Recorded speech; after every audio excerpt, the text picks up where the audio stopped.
Assalamualaikum warahmatullahi wabarakatuh. Salam dan bahagia. Saya Bilal Iswanto, peserta calon guru penggerak Angkatan 5 Kabupaten Rejang Lebong.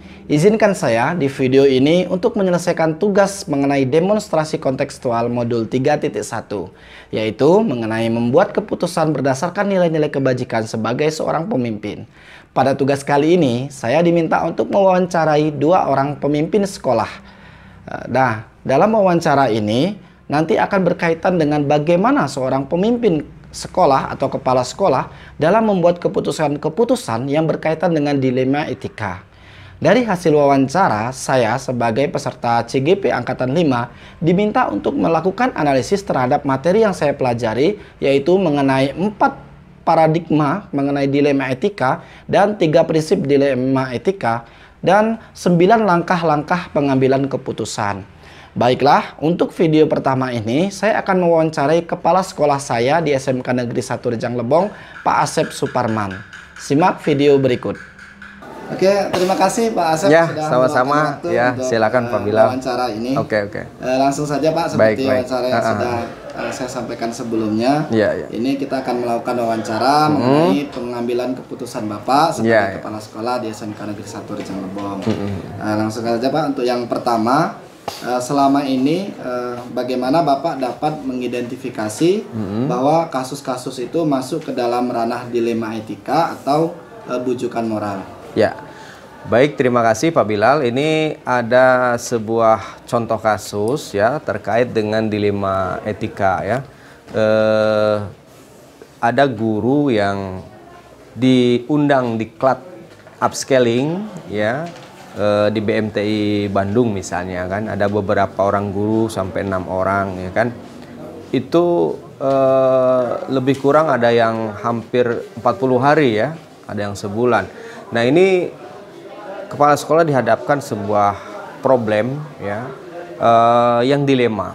Satu sisi guru itu ngajar, kemudian jamnya ada di kelas-kelas atau di bengkel ya, tapi gurunya tidak ada di sekolah. Yang pada akhirnya siswa tidak ada gurunya, seperti anak ayam kehilangan induk. Yang akhirnya ada yang ceceran kemana, bolos keluar ya, merusak fasilitas sekolah di kelas, di bengkel ya kan, karena tidak ada gurunya. Gurunya ternyata diklat. Nah, disinilah dibutuhkan kebijakan atau keputusan kepala sekolah ya, yang tepat ya dan bijak ya.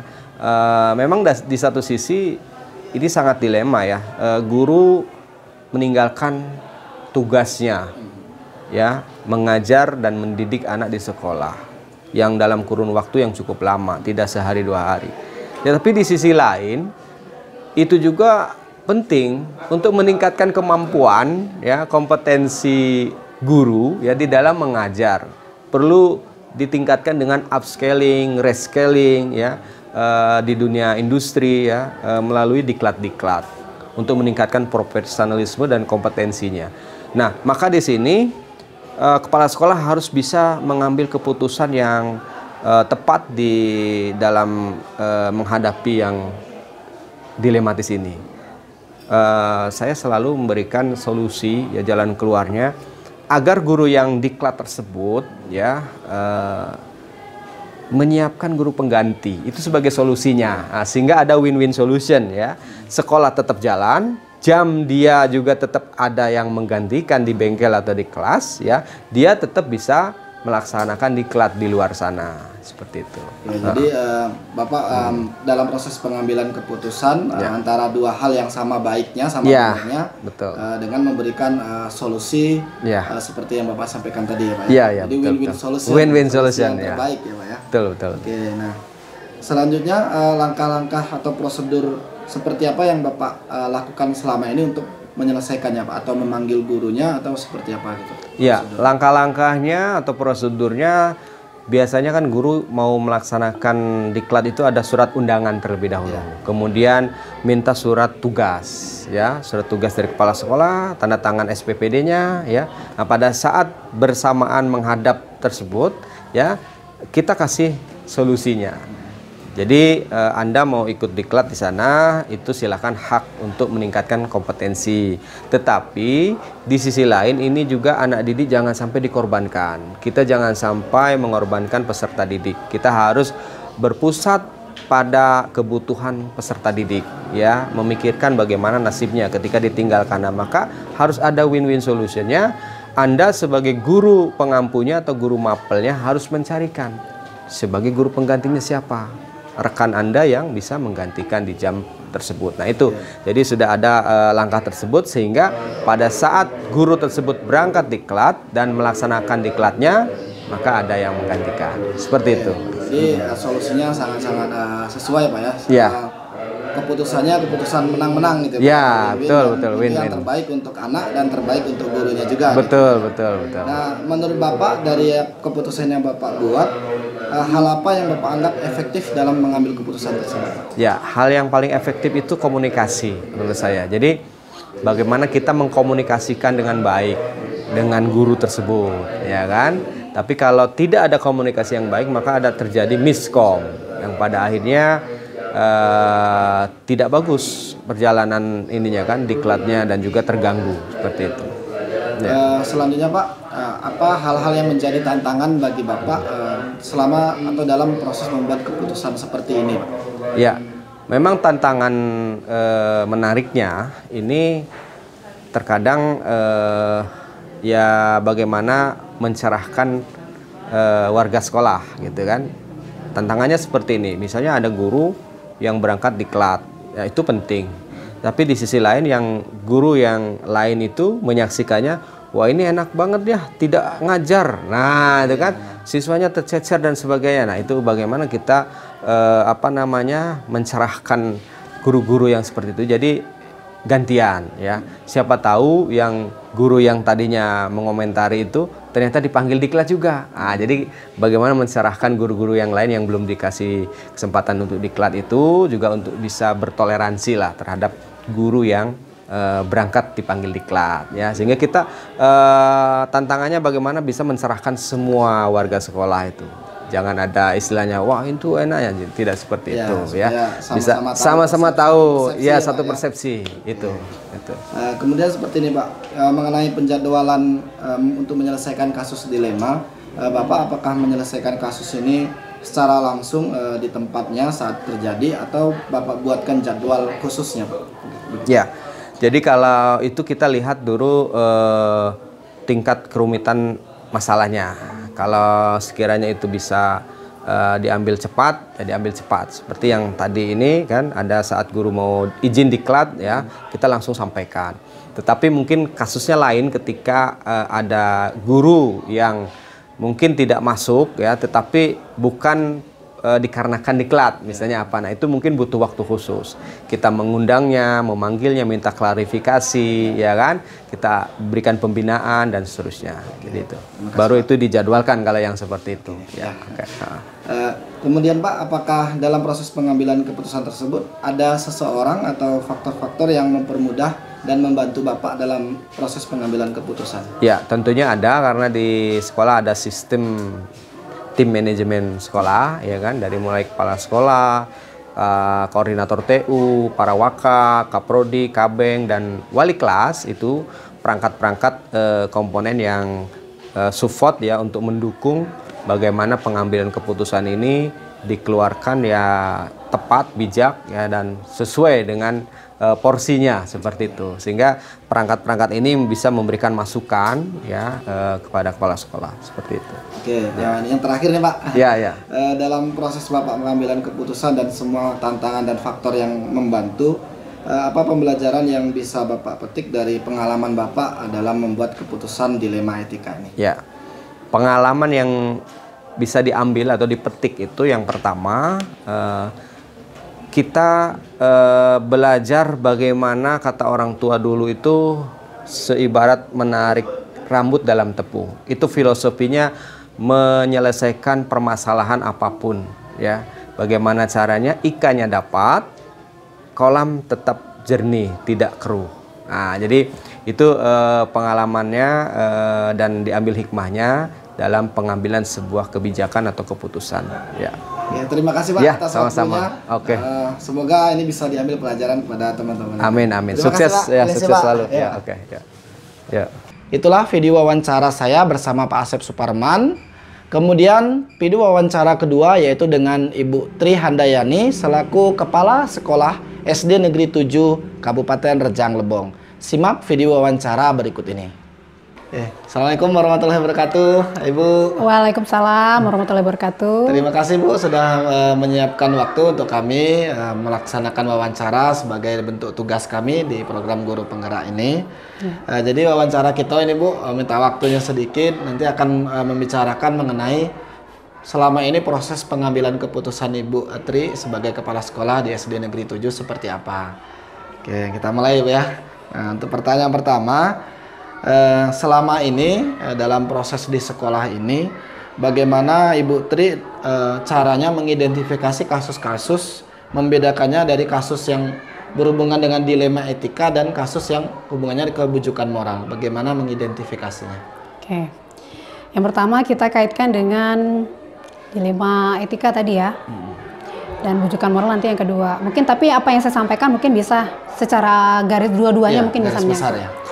Yang pertama, saya di sekolah ini termasuk muda ya, dibanding dengan senioritas yang lain, guru-guru yang lain.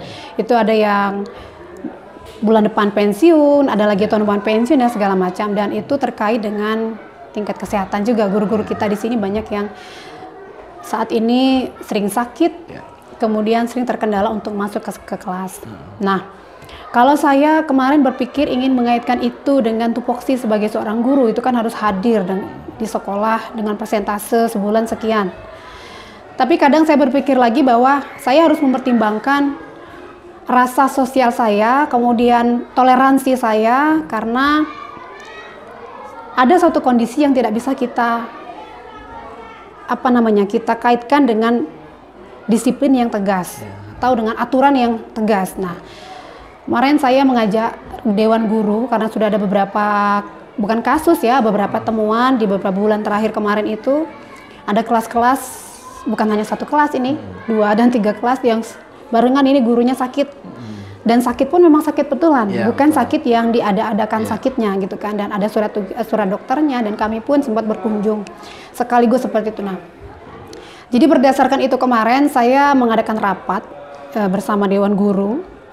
Itu mencoba bersama-sama yuk kita komunikasi bagaimana cara menyelesaikan, karena anak tidak bisa ditinggalkan. Biarpun gurunya tidak ada di kelas, anak pun harus tetap belajar. Dia harus memiliki haknya untuk belajar. Jadi kemarin kami menyepakati, saya bersama Dewan Guru membuat kesepakatan seandainya ini untuk menyikapi dari aturan yang itu tadi ya. Jadi anak di kelas tetap belajar, guru yang sakit pun tidak bisa kita paksakan untuk masuk walaupun dia sekian hari begitu kan. Jadi kami di sini punya kesepakatan bersama menggunakan guru pengganti. Guru pengganti itu berdasarnya dari mana? Kan setiap tahun kita dapat anak-anak PPL ya yang ke sekolah, dan kami amati anak-anak PPL itu mana yang bagus dalam hal mengajar di kelas, yang bisa menahan emosi, sabar dalam kelas, itu yang kami rekrut untuk guru pengganti. Dan guru pengganti ini dibiayai dari guru yang berhalangan untuk masuk. Karena ini terkait dengan gaji yang sudah didapatkan dan tunjangan profesi yang sudah didapatkan. Nah, itu kesepakatan yang sudah kami buat. Artinya, saya berusaha untuk tidak melanggar aturan yang sudah dibuat, tetapi juga merasa toleransi yang ada di sekolah ini juga tetap berjalan.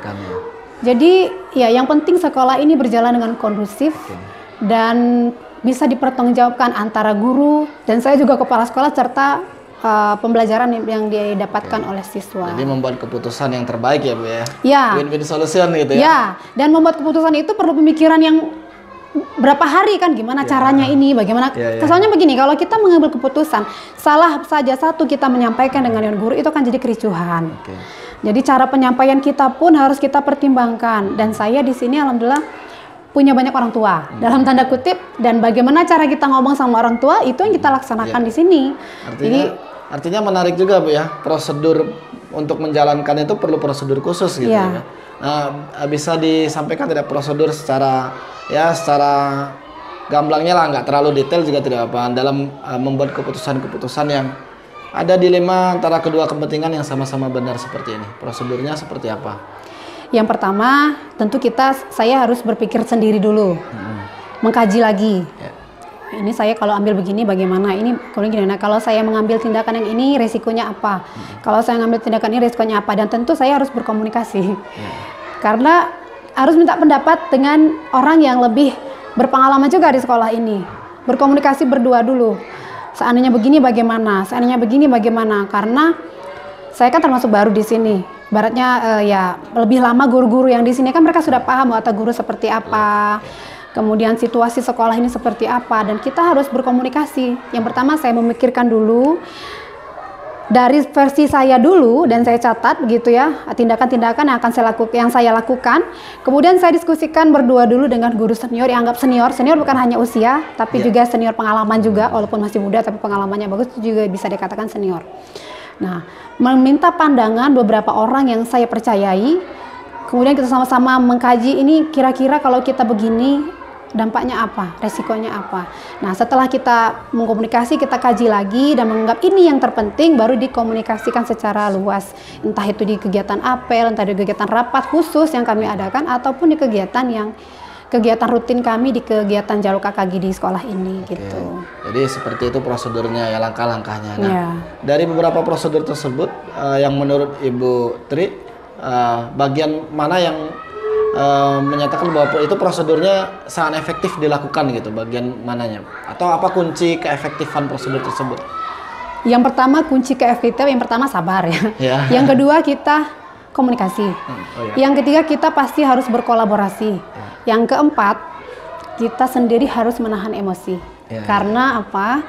Banyak sekali permasalahan sekolah yang harus kita pertimbangkan antara dua pilihan, yang harus kita pertimbangkan resikonya seperti apa. Karena itu tadi saya katakan, salah mengambil keputusan itu kan berakibat fatal. Yang tadi saya katakan kan, saya lebih mengutamakan kenyamanan di sekolah ini. Karena kalau sudah nyaman di sekolah, tidak hanya gurunya, siswanya, tapi saya pun ikut betah tinggal di sekolah. Jadi yang efektif itu, yang sudah saya sampaikan tadi, kuncinya adalah kita jangan malu untuk mengajak yang lain berkomunikasi. Ya, jadi kuncinya komunikasi efektif, berkolaborasi, dan cara penyampaian kita juga, manajemen juga betul, manajemen sosial emosional juga begitu, dan cara penyampaian kita termasuk dengan emosional dalam kita memanajemen emosi kita sendiri.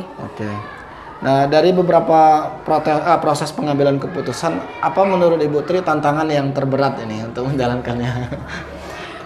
Saya pernah punya pengalaman pribadi. Itu pertama kali di sini. Saya tidak mengatakan bahwa sekolah ini sudah bagus dari awal. Kedisiplinan guru juga sudah bagus.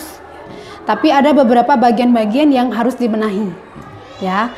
Nah, contoh misalnya ada semacam paradigma senioritas berdasarkan lama di sini yang berkembang dulu di sekolah ini. Yang rata-rata guru itu takut dengan si A misalnya begitu. Nah, itu tantangan tersendiri karena saya pun masih muda dan beliau yang ditakuti itu sudah sangat senior, dan memang kalau orang tidak mengenal beliau itu sudah luar biasa ya, mungkin tidak akan mau gitu. Nah, itu tantangan terbesar saya untuk mendekati beliau. Karena apa? Karena saya maunya di sekolah ini semuanya membaur dan tidak ada yang merasa bahwa ada apa dalam tanda kutip, ada yang mengatakan bahwa itu kepala sekolah tidak punya SK. Kan dulu kan berkembang ya seperti itu. Nah, itu 3 bulan tuh saya mencoba bagaimana nih caranya saya mendekati ibu ini. Nah, artinya tantangan itu luar biasa karena berdasarkan informasi dari guru-guru yang sini dan sudah guru-guru yang sudah pindah, mungkin ya salah satunya itu tadi ya. Nah, itu tantangan saya berpikir 3 bulan. Akhirnya sedikit-sedikit saya mencoba mendekati. Intinya setelah saya mendapatkan jawaban dari tantangan ini, intinya beliau itu sebenarnya hanya ingin dihargai. Jadi cara saya mendekati beliau ini, meskipun saya kadang tahu ingin melakukan apa di sekolah ini, tapi saya tetap berdiskusi dengan beliau. Meskipun saya sudah tahu saya ingin mengambil keputusan apa, tapi tetap saya komunikasikan dengan beliau supaya beliau merasa memang saya ini senior tapi masih digunakan.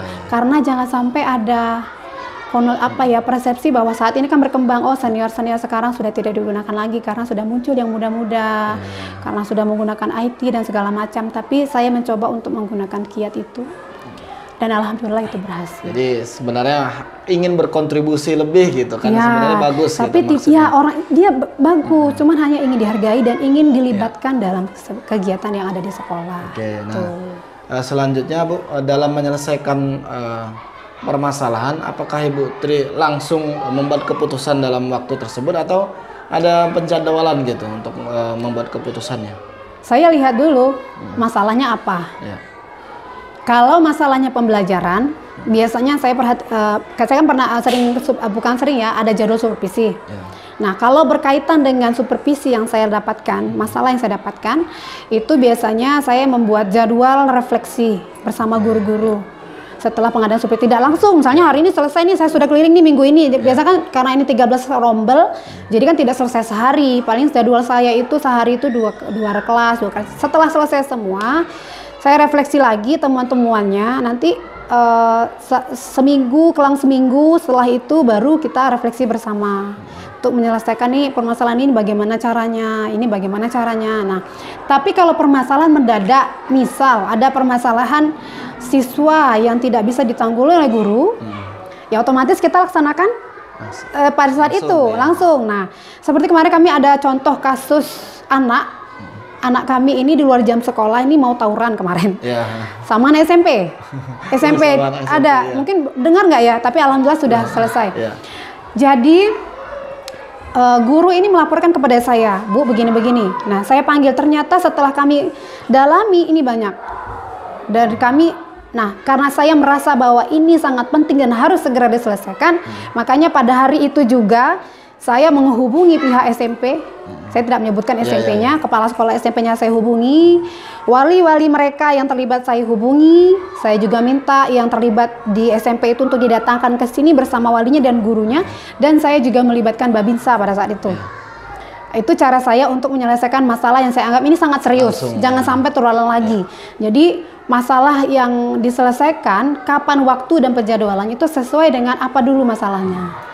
Ada yang terjadwal dan ketika kita dapat masalah mendadak, ya kita harus segera memikirkan langkahnya seperti apa. Dilihat dulu permasalahannya. Ya.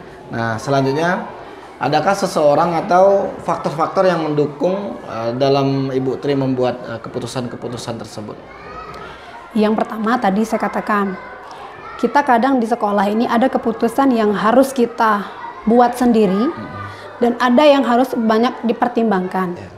Nah, dalam hal yang keputusan yang harus banyak dipertimbangkan ini, memang tadi saya sudah melibatkan guru senior yang saya anggap senior dan berkompeten di sini, komite sekolah kalau itu berkaitan dengan pembelajaran atau kegiatan siswa, dan juga karena komite sangat berpengaruh ya, karena kan semua kegiatan kita harus diketahui komite, harus minta persetujuan komite dan semuanya. Nah, itu tempat saya berkomunikasi, dinas pendidikan juga, karena saya sebagai kepala sekolah punya atasan juga. Saya juga sering berkomunikasi dengan pengawas pembina wilayah Curug Tengah. Oke, dari pengalaman pengambilan keputusan yang sudah Ibu Tri jalankan selama ini, ada tidak Bu pelajaran yang bisa dipetik dari pengambilan keputusan tersebut? Kalau saya lihat di sini, semua permasalahan itu kembali lagi sebenarnya dari pimpinan yang menentukan. Ada saran atau pendapat dari orang lain, dari A, B, C itu pasti berbeda-beda kan. Nah, kembali lagi memang pimpinan yang, bukan pimpinan saya katakan ya, pimpinan di sekolah itu yang harus menentukan mana yang harus dipilih. Dan pengalamannya adalah jika sebuah permasalahan itu dianggap harus segera diselesaikan, harus segera kita upayakan penyelesaiannya, walaupun kita merasa oh saya harus melakukan ini, walaupun kita belum berkomunikasi dengan orang lain, tapi kita menganggap itu suatu tindakan yang benar, segera dilakukan. Tapi kalau itu bisa kita komunikasikan dan ingin tahu dampak baik buruknya, harus kita komunikasikan. Tapi kita tidak bisa sendiri. Kita harus berkolaborasi, berkomunikasi, dan menghargai satu sama lain supaya kenyamanan di sekolah terjaga, karena dengan kenyamanan anak bisa belajar dengan baik, guru pun bisa mengajar dengan baik, dan kepala sekolah pun bisa berpikir ingin melakukan apa lagi nih di sekolah ini dengan baik gitu. Oke, itu saja Ibu Tri, terima kasih. Semoga pembicaraan kita dapat bermanfaat untuk teman-teman yang lain, dan khususnya saya sendiri jika suatu saat di posisi harus mengambil keputusan seperti yang Ibu Tri jalani. Terima kasih atas waktunya sekali lagi Ibu Tri. Assalamualaikum warahmatullahi wabarakatuh. Waalaikumsalam warahmatullahi wabarakatuh. Itulah video wawancara saya bersama Pak Asep Suparman dan Ibu Tri Handayani. Sekarang marilah kita sama-sama melakukan refleksi dan mengaitkan bagaimana proses pengambilan keputusan-keputusan tersebut dikaitkan dengan materi yang saya pelajari. Yang pertama, kita akan mengaitkan dengan paradigma pengambilan keputusan berbasis dilema etika. Nah, ada dua keputusan dengan fakta atau permasalahan yang hampir sama yang dialami oleh Pak Asep dan Ibu Tri. Untuk Pak Asep, dari materi yang kami pelajari, bahwa paradigma yang diambil adalah paradigma jangka pendek dan jangka panjang. Kenapa? Karena seharusnya guru tersebut dapat mengajar anak di kelas itu adalah jangka pendeknya. Sedangkan jangka panjangnya dari proses pelatihan itu dapat meningkatkan kompetensi guru tersebut. Sehingga jangka panjang guru dapat mendidik anak dengan lebih baik di sekolah. Terutama untuk guru-guru yang mengikuti pelatihan-pelatihan tentang pengembangan skill baik sebagai seorang guru maupun pengembangan skill keterampilan di perusahaan-perusahaan. Jadi paradigmanya adalah paradigma jangka pendek dan jangka panjang. Sedangkan untuk yang keputusan yang diambil oleh Bu Tri, menurut saya adalah paradigma keadilan berbasis rasa kasihan atau rasa peduli. Nah, kenapa seperti itu? Karena seharusnya setiap guru atau anak itu mendapatkan keadilan yang sama, yaitu mendapatkan pengajaran atau mendapatkan materi pembelajaran. Sedangkan guru tersebut berhalangan hadir karena kondisinya sedang sakit, dan sakitnya sudah memberikan informasi keterangan dokter kepada kepala sekolah sehingga benar-benar sakit gitu ya. Nah, sehingga paradigma yang diambil adalah paradigma keadilan dan paradigma rasa kasihan atau kepedulian. Nah, itu adalah paradigma yang yang menurut kami disesuaikan dengan materi mengenai pengambilan keputusan Pak Asep dengan Ibu Tri.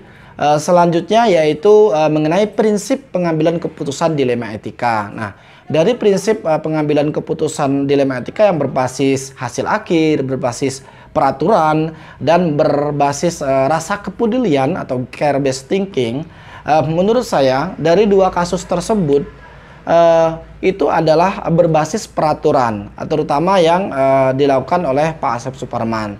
Jadi guru yang mengikuti pelatihan itu diwajibkan untuk menyiapkan guru pengganti di kelas untuk mengajar anak-anak selama guru tersebut sedang mengikuti pelatihan. Artinya berbasis peraturan bahwa guru harus mengajar di kelas sesuai SK tugas yang diberikan oleh kepala sekolah, sehingga ditemukan solusi untuk memberikan guru pengganti. Sedangkan pada kasus yang kedua yang dialami oleh Bu Tri juga berbasis peraturan, walaupun guru tersebut sakit. Dan ini ada dua prinsip ya. Yang pertama berbasis peraturan, juga ada sedikit prinsip rasa kasihan di sana, care-based thinking, karena guru yang bersangkutan sedang mengalami sakit. Tetapi tetap berdasarkan peraturan, maka anak tidak bisa ditinggalkan begitu saja, sehingga perlu juga guru pengganti. Dan keputusannya adalah dari anak-anak yang pernah PPL di sekolah tersebut itu dipanggil untuk menjadi guru pengganti. Jadi ada dua prinsip pengambilan keputusan yang diambil oleh Bu Tri, yaitu berbasis peraturan dan ada juga berbasis care-based thinking. Oke. Seperti itu untuk paradigma dan prinsipnya. Selanjutnya bagaimanakah 9 langkah pengambilan keputusan apa sudah dijalankan oleh narasumber kita? Marilah kita simak satu persatu. Jika kita melihat dua kasus tersebut terhadap 9 langkah pengambilan keputusan, untuk langkah yang pertama yaitu mengenal nilai-nilai yang saling bertentangan. Nilai-nilai di sini adalah maksudnya nilai-nilai kebajikan universal gitu ya. Nah, untuk kasus yang pertama yang guru harus meninggalkan kelas untuk melakukan pelatihan pengembangan diri, menurut saya nilai-nilai yang bertentangan adalah nilai tanggung jawab guru tersebut untuk belajar mengajar anak di kelas. Jadi nilai tanggung jawab melawan nilai kebajikan mandiri. Maksudnya adalah mandiri untuk melakukan pengembangan diri, untuk mengembangkan keterampilan atau potensi pada guru tersebut. Itu ya. Jadi nilai-nilainya adalah yang bertentangan adalah tanggung jawab dan kemandirian. Sedangkan untuk kasus kedua, guru yang tidak mengajar karena sakit, itu nilai yang bertentangan menurut saya adalah tanggung jawab dan rasa kasihan atau rasa kasih sayang. Artinya guru tersebut harus bertanggung jawab mengajar di kelas, tetapi karena kasihan atau rasa sayang guru tersebut sakit, sehingga kita ada rasa pedulinya atau rasa kasih sayang atau rasa kasihannya. Seperti itu. Jadi tanggung jawab melawan rasa kasihan. Itu untuk langkah pertama. Selanjutnya langkah kedua adalah siapa yang terlibat dalam situasi ini. Untuk kasus pertama yang terlibat adalah kepala sekolah, guru tersebut, ya, kemudian siswa dan guru penggantinya. Sedangkan untuk kasus berikutnya itu adalah guru juga, kepala sekolah, kemudian guru pengganti dan siswa juga. Jadi yang terlibat itu sama untuk kasus pertama dan kasus kedua. Selanjutnya langkah ketiga adalah mengumpulkan fakta-fakta relevan yang sesuai dengan situasi. Nah, untuk kasus yang pertama, fakta relevannya adalah seharusnya siswa tetap belajar di kelas sesuai jadwalnya, sehingga siswa tidak berkeliaran. Itu fakta yang pertama. Fakta yang kedua, guru tersebut mendapatkan undangan dan ingin mencoba melakukan pengembangan diri terhadap potensi-potensi yang dia milikinya. Jadi itu fakta-fakta yang berkaitan dengan situasi tersebut. Sehingga untuk situasi yang kedua atau permasalahan yang kedua yaitu sama faktanya. Yang pertama, siswa harus tetap belajar di kelas sehingga tidak berkeliaran. Kemudian yang kedua adalah guru tersebut sedang benar-benar dalam kondisi yang sakit. Jadi itu faktanya. Dan fakta lanjutannya adalah bahwa siswa tersebut harus tetap belajar dan mendapatkan materi sesuai kebutuhan siswa tersebut. Itu adalah fakta-fakta pada kasus 1 dan kasus 2. Itu langkah ketiga. Selanjutnya langkah keempat adalah pengujian benar atau salah. Nah, dari pengujian ini ada 5 pengujian yang harus dilakukan. Yang pertama, uji legal. Jadi kalau untuk uji legal, saya rasa untuk kedua kasus tersebut tidak ada pasal undang-undang yang dilanggar, walaupun guru tersebut meninggalkan jam pelajaran, tapi sudah diberikan solusi yang baik. Jadi untuk uji legal kedua kasus tersebut tidak ada. Selanjutnya uji regulasi tentu saja pada kedua kasus tersebut ada, karena tugas pokok guru, ya, tupoksi guru itu adalah mengajar, itu regulasinya. Nah, untuk kedua kasus tersebut ada uji regulasinya. Dan jika guru tersebut meninggalkan siswa itu melanggar regulasi. Tetapi jika ada solusi yang terbaik, maka itu bisa dimaklumi, bisa keputusannya bisa dipertimbangkan beberapa keputusan-keputusan tersebut. Selanjutnya uji intuisi. Jadi ada rasa bersalah saat guru tersebut harus meninggalkan siswanya gitu. Dan sebagai kepala sekolah juga ada rasa bersalah terhadap siswa yang ditinggalkan guru, tetapi juga ada rasa bersalah dan penyesalan jika guru tersebut tidak bisa melakukan pelatihan, karena itu juga berguna untuk anak-anak pada jangka panjang. Begitu juga intuisi yang guru sakit tadi, ada rasa kasihan gitu ya, rasa kasihan terhadap guru yang sedang dalam kondisi sakit. Itu menurut saya. Kemudian yang keempat adalah uji publikasi, ya. Bagaimana jika hal ini dipublikasikan dan tersebar di masyarakat? Saya rasa untuk kasus-kasus seperti ini, jikapun ini akan terpublikasi atau viral, ini tidak terlalu menjadi masalah, karena ini kasus yang sering terjadi dan solusinya pun keputusannya adalah baik, win-win solution yang diberikan oleh kepala sekolah. Jadi uji publikasinya tidak akan berdampak. Kemudian uji panutan, menurut saya pribadi seorang panutan tetap akan memberikan keputusan yang sama, yaitu win-win solution, mempersilahkan guru tersebut untuk ikut pelatihan dan mempersilahkan guru tersebut untuk memulihkan kondisinya, tetapi harus ada guru pengganti sehingga anak juga tidak